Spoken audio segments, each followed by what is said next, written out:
Oh, thank you for braving the snow. Did you bring your sleeping bag, your canes? I know I parked in a 30-minute spot that's aspirational for meeting length.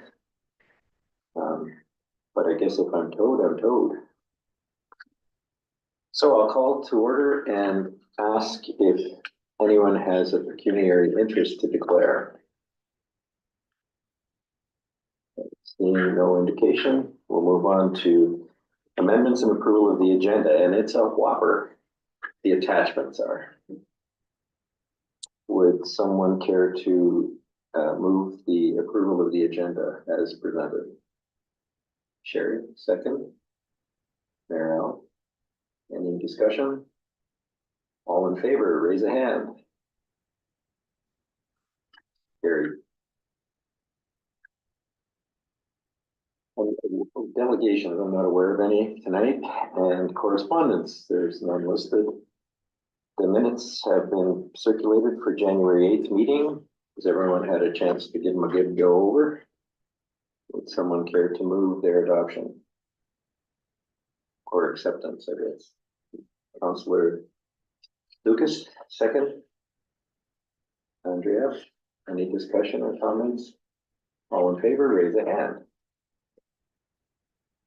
Well, I thought Clyde was waving at me, but okay, now I understand he's voting. Carried. There's no noted business arising from the minutes that is not otherwise accommodated in the regular business items that meet everyone's understanding of the world. So we'll move on to 8.1 heritage permit. Not aware of any. Do you have one? Then we'll go to 8.1.2 sign permits and 8.1.2.1 158-160 Queen Street East sign permit.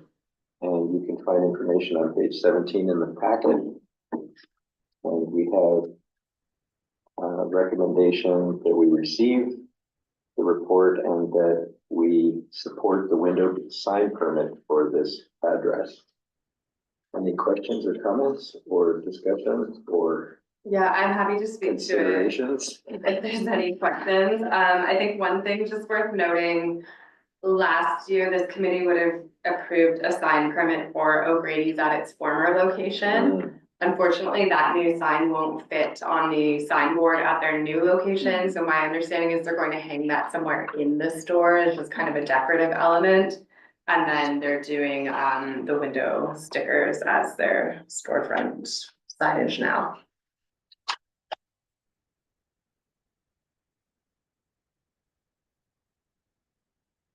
Moving is never easy. So would someone care to move the recommendation or receipt and recommendation? Marielle, second by Chair. All in favor? Carried.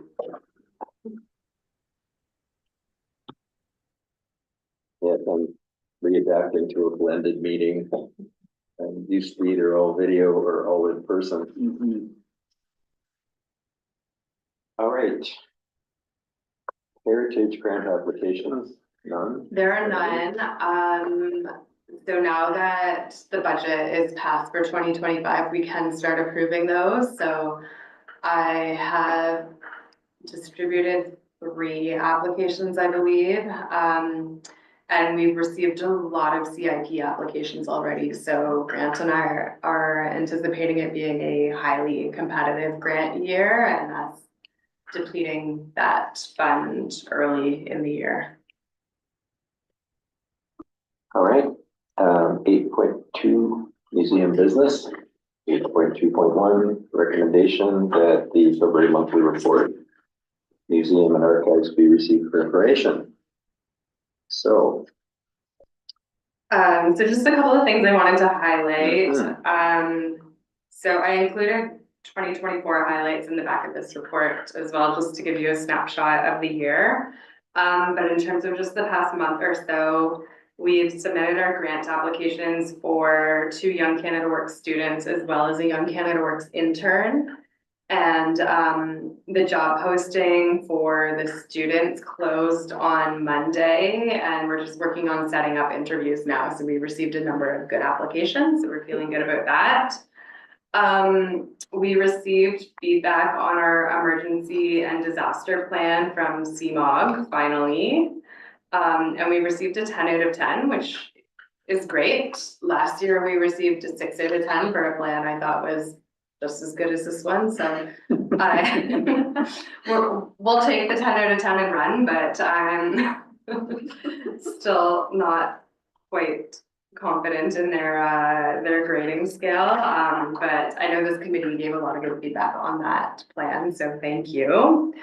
And then back on January 23rd, I had the opportunity to meet with the new executive director of the Ontario Museum Association. She has spent most of her career working for the provincial government and most recently in Heritage, and is actually a friend of Paul King's. So Paul was able to connect us, and she's kind of new to the museum world. So she just wanted to pick my brain for a little bit on what kind of pressing issues we're seeing in the museum world and kind of how the OMA can better support community museums. So I thought it was a great opportunity to make a connection there. The main highlight under programming would be our Valentunes concert that just took place this past Saturday. So we sold 135 tickets for that, which we were quite pleased about. It was our first time running a ticketed concert like that. And so we did about $2,700 in ticket sales, and then the museum raised $1,300 once we paid all of our performers. So we made more from that than we do have the past several years from our 4 Melodies at the museum shows. I think we'll continue with Melodies, but because they've kind of plateaued in terms of attendance and revenue, it's kind of nice to be able to supplement them with a winter concert. So I think that's something we will continue moving forward. And then kind of just the main theme out of our 2024 stats was that we had a decent year. Our attendance was kind of on par with 2023, and it was trending up from the pandemic, but we seem to have kind of plateaued. So, and I know a lot of our events we're kind of struggling to make sense of attendance. Some events seem really well attended and others not so much. So Emily and I are trying to make sense of that and kind of see where we can pivot to meet the community kind of where they're at and where they want us to be. So any questions about that? Would someone care to move the receipt for information of the report? Councilor Lucas, second. Andrea, any discussion? All in favor, raise a hand. Carried. Now, part 2 of the museum de-accessioning project. Okay, so this is gonna be Izzy's time to shine. I think she's gonna share her screen just so I don't have to click through 150 slides. I will try. I have to make you a co-host. I'm so sorry. Oh, okay. Or allow you to. There, you should be okay to share now. Mm.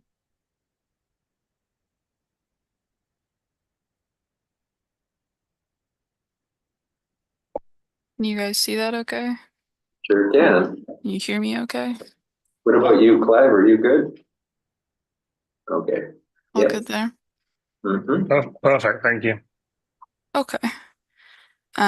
We already went over kind of the basics of deaccessioning, so I'm just going to skip through this. We only really included this part in case someone from the public tuned in here that missed our last session. And I'm just going to do basically what I did last time. We'll kind of speed through it as quick as we can. I think it's about 120 objects. So if you'd like to stop me at any time, feel free to do so. All right. We have a clock, another clock, lamp, lamp, tea set, butter dish, serving dish, dish, figurine, cup, jar, souvenir plate, candy dish, plate, bowl, sugar bowl, plate, dish, plate, figurine, butter dish, plate, dish, cup, uh, doll furniture, a gauge, handle of something, another gauge, a mallet, ladle,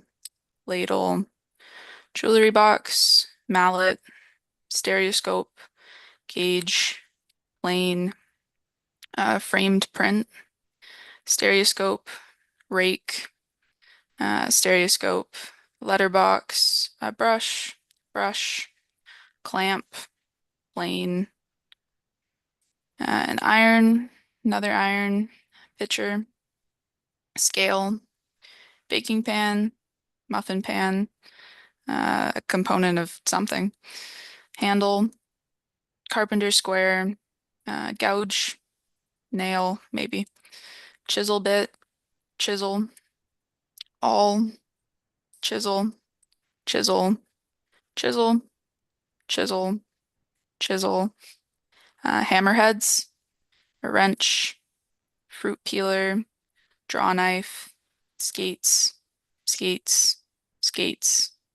a candle holder, a part of a rope making machine that we don't have the rest of, glasses in case, candlestick, figurine, curling iron,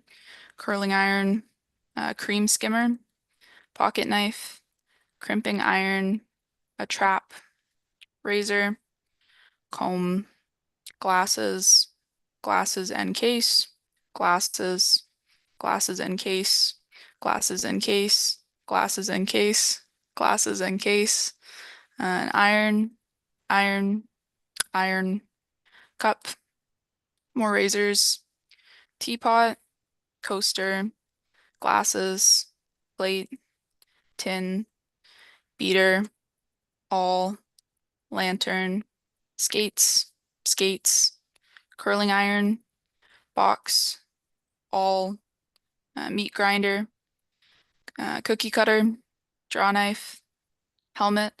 I just wanted to stop and note for this one. I reached out to the Canadian Military Museum in Brantford, and they have preemptively agreed to take this item into the collection and to arrange transport for it. A drip pan, saw set, curling iron, needle case, glasses case, hairpiece, a trophy. I think this is from Dollarama. And that is it. Any objections or questions or? Just, could you remind us about the inferior indirect duplicate or inferior direct duplicate? Sure. Just So to reassure the world that there are very few of these things that don't have a friend being left behind, right? yes, I can't think of anything really that we don't have something that's approximately representative in the collection. So an indirect duplicate would be, for example, if we were looking to deaccession a lamp, it would be an indirect duplicate if we have other lamps in the collection. A direct duplicate would mean we have the same lamp. And then often I'll also say like near direct, where something serves almost identical purpose for our sakes. It could be interchangeable, like in the context of an exhibit, but maybe it's a different brand or some minor insignificant differences. And then the hierarchy of disposal is offering Yeah, and, and we, that, sorry. no, go ahead, just, I outline the hierarchy of disposal or, when the items leave your possession, what will happen to them? So first we'll offer everything. We'll make kind of like a huge spreadsheet and send that out to pretty much every museum in this part of Ontario. Um, we probably won't get a ton of takers. And then we look to rehome things for at cultural or educational institutions, I think is the exact wording of our policies. So there might be a little bit of wiggle room around the edges of what we might define as a cultural or educational institution. Um, Kind of yet to be defined there. And then after that, it would be private sale. So that would be something like an auction. And then lastly, we would look at destruction and disposal. Thank you. So, any questions? Yes. Just have more of a curiosity question. The framed print, is that actually of St. Mary's or can we tell or? We cannot tell. As far as I can tell, it has no relevance to St. Mary's. I'm maybe not the best person to judge. I didn't grow up there. Um, I didn't recognize it, but maybe Amy does. We have no context for it. We have no provenance or anything. Yeah, Emily and I have reviewed everything too, and yeah, no local context. And my shaver or razor. It's amazing how many of these artifacts have a ring of familiarity, like the beater. I'm pretty sure I stood on the end of one of those beaters for lots of times. However, back to the subject at hand, as entertaining as it is to go through all those clocks, the recommendation is that we receive the report and that we authorize staff to proceed with the deaccessioning of the listed articles. Would someone care to move that? Marielle, second. Andrea, any further discussion or concerns? All right, all in favor, raise a hand. Thank you. When's the auction? Great question. I just did want to follow up. So the independent newspaper watched our last meeting, obviously, and reported on this. And so we did get a handful of inquiries from the public, following that article going in the newspaper. Almost all of them were people wanting to buy things from the auction. So of course, we're having to explain that if and when it reaches that point, it will be going up for a public auction. We can't just sell these things out in the parking lot, but it's great that there's some public interest out there, I guess. Right. So what would be the timing of public auction? I presume you've got some process to get through before you get there. Yeah, Izzy and I have been back and forth here with whether this should go out on the OMA listserv in batches or whether it's best to wait and get it all out at once. But typically the listserv, we would give it like a couple of weeks. And then we have had an auctioneer recommended to us. So I think next step we'd have an auctioneer come in and just try to gauge what is even worth trying to sell. Because we could be in a situation where it is not worth trying to sell many of the items, so. You're taking names when they call. All right, so we're done with that part. Did we vote? Yes, we did. Okay. Such a long list. Wonderful, thank you. And I know this takes a tremendous amount of effort and it's not easy to let go of some things sometimes. So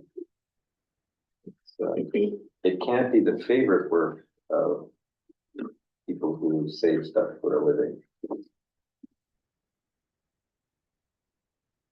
8.3, public art. We have no public art to review. Oh, we have Do we have an update of some, oh, did I skip one? Yeah, Oh, 8.2.3. Oh, you gotta watch me. I mean, the preceding motion is only 5 pages, so. Yeah, you're right. 8.2.3. Is that the one I missed? Yeah. Okay. Recreation, culture, and leisure master plan update. Oh, yes. You wouldn't want to miss that. Come on. If you wanted to skip right by it, no. Okay, so I'm here to update everybody on a rec and culture and leisure master plan. I know a few of the councillors around the table have heard it, and I hope everybody's had an opportunity to even review some of the document. I know it's a rather long document with 73 recommendations, so there's quite an amount of work to move forward with. So I just wanted to give everybody where we are today and where we came from. So we did start the process in 2004, back in the spring in May of 2004, where we decided to merge recreation, or we needed to update the rec master plan, and we also included culture at that time because it made sense. There were a lot of synergies, and we thought this was the opportunity to blend them together. At that time, we started with various open houses, surveys within the community, and we had an enormous amount of response. Monteith Brown was very happy with the response. The response that we were receiving here was much more than what communities of our size were receiving. So it was they were very happy with the response that we received. The process lasted for quite a period of time. We did stakeholder meetings, individual meetings, we did meetings with council, we did staff meetings, we pulled everybody together, talked about it, met with all of our user groups as well. There's so many people we met with. So we gathered a lot of information, and Monteith Brown took the information back and then came forward with a plan. Within this plan, this is a plan to guide the community within the next 10 to 15 years. Mind you, we're doing this plan a little bit earlier because we did find coming out of the pandemic, the needs of the community had changed quite a bit. So we needed to meet the needs of what people were looking for and kind of understand what the true needs were of the community. If we were just thinking we weren't really sure. So we thought it was really important to actually get ourselves on a straight path for moving forward. On January 21st, Monteith Brown did come in and presented the plan to council. The draft plan at that point went through the full presentation, presented all of the recommendations. Council then approved it at the January 28th council meeting. So that's why we're coming here. So the next steps for the Culture and Leisure Master Plan is to bring to our prospective committees, so the Recreation Committee and this committee, and put the motion in place. So as I mentioned, there are 73 recommendations in the plan, all of which are going to take quite a while, a number of years. But we're starting with little things right now. All of the best practices we're automatically implementing immediately. But where it comes for this committee's assistance is we need that help and where we go forward, and we need the committee to look at it and endorse it with us. Staff is going to go back and condense the recommendations that we think based on budget and staff power, what we can do for this year, and then look at the next few years out, bring it back to our committees for approval and endorsement and assistance with the plan as we move forward. So that's what we're looking at. The plan has been a lot of work. We've had a lot of engagement from the community, as I mentioned before. And yeah, there's a lot of recommendations within the plan. So I don't know, Amy, if you want to talk about any of the cultural specific ones, or if anybody has questions about it before that. So just to clarify, tonight we're receiving this. You're and receiving. We're not digesting it and recommending anything. Yeah, there's a lot to go through, so I don't want anybody to rush. I want you to take the time and digest the document. Yeah, and then it'll, we'll be able to go through it after that and decide what steps we take next. Understood. Yeah, so I've highlighted 10 recommendations out of the 77 that I think impact culture. Some of them are a little more vague in terms of recommendation 65, for example, review programs and services and materials to embed and recognize Indigenous peoples, including to address relevant calls to action and from the Truth and Reconciliation report. So there's ones like that I think will just kind of become part of our best practices and should already be part of our practices, which in some ways they are at the museum. And then there's some that are a little more specific or action oriented. So for example, recommendation 53 is to update the goals and objectives of the public art and monuments policy to recognize St. Mary's roots and connection with Indigenous peoples. So that's a pretty obvious one to come back to this committee to amend that policy, and then of course take it to council for final approval. So yeah, I think our next steps would be to take those, that's just kind of an example of the ones that I think would touch this committee, but that just kind of gives you an idea of what we're working with. So next steps would be for us to bring those recommendations, that list, to this committee for kind of your feedback on what we should be prioritizing. Good. Any other questions or comments? Would someone care? Oh, sorry, Just- Clive, go ahead. Really quick question. Maybe this is me being needy. Is it possible to get a copy of that report as opposed to just having to flip through to page 173 of 404? And then I'll go through some of the stuff. Thank you. Any other questions or comments? All right, would someone care to move the receipt of the report? Clive, second. Councillor Lucas, all in favor, raise a hand. And carried. There was no intended slight. I'm just not as good at reading as I used to be. But those were not my glasses that we got rid of. Public art, I see nothing. Council report, I see something. Thank you, Mr. Chair. I had to go back a couple of meetings here. January 14th, the 140 Peel Street Heritage designation was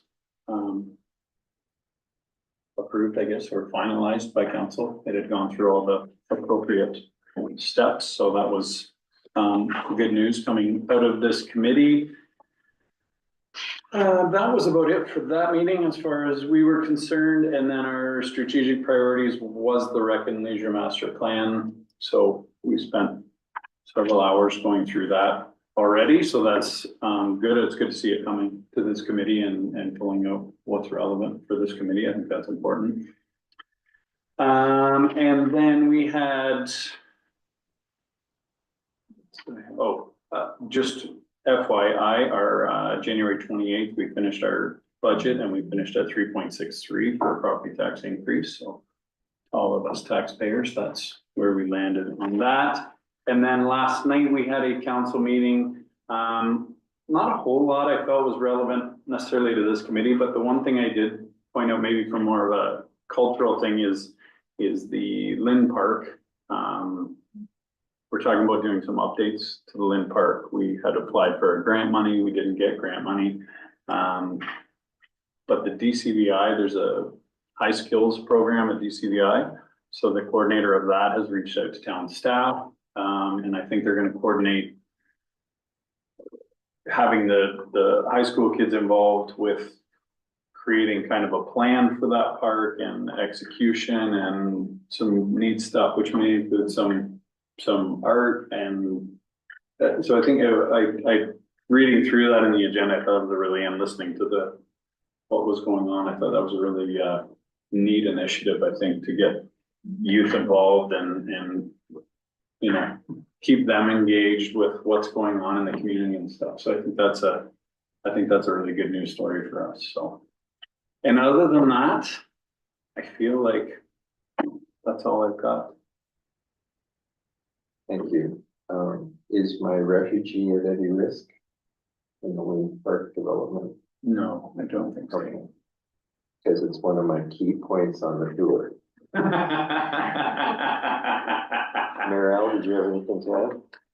No, but one thing that might be of interest to people, if they're gonna hold a planning session, I think it's March the 5th. Oh, March 5th, yeah. Public, somebody on this committee, some of them may have interest in that, just they're gonna do kind of a planning 101, just so people understand, because there's been so many changes. We had one session with a group of interested individuals, with regards to development, decided we should open up, I think there's been so many changes to the Planning Act that have affected how we do business and how the public thinks things happen and they don't anymore, like the Ford government has made changes top to bottom in terms of how things go through the process. So there's a lot of misunderstanding about what happens and what's gonna happen in the future. So we're all still learning, to be quite honest. We're gonna have a public session day Wednesday. And where will that happen? At the TRC, I think, yeah. Yeah. That's right, Dave, isn't it? Yeah. I think fifth, yeah. Yeah, Yeah. and I'll be there.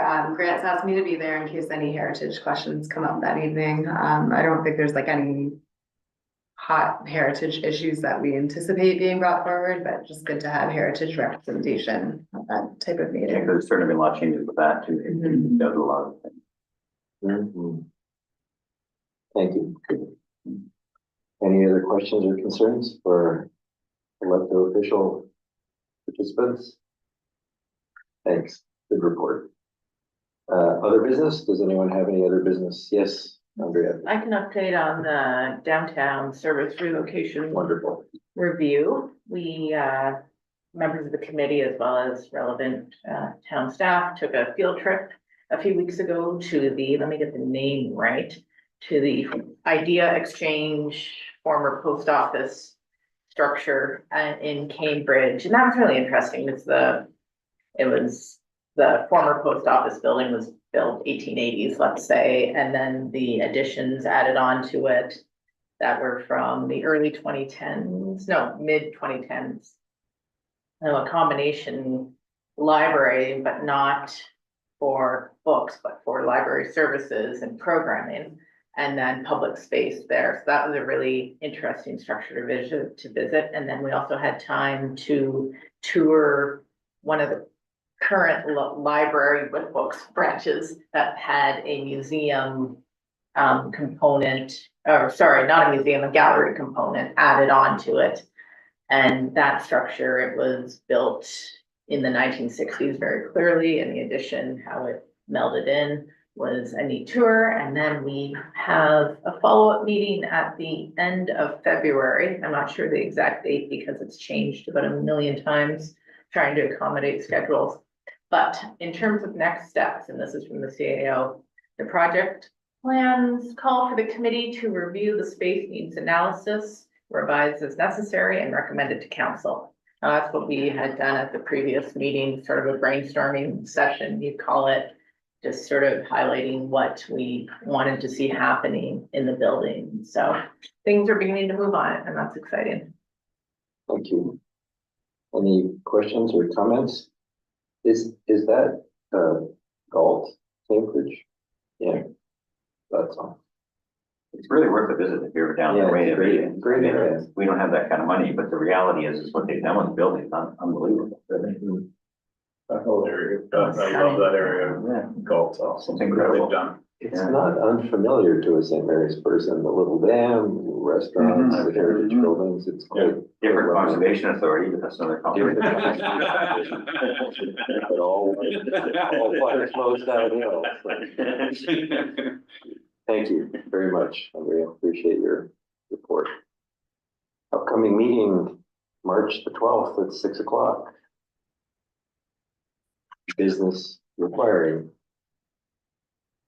Would someone care to move adjournment? Sherry would. Would anyone like to second that? And Andrea would. Would everyone like to wave goodbye who want to leave? Good night. Carried, thank you. How'd we do? Clive, did you meet your timeline?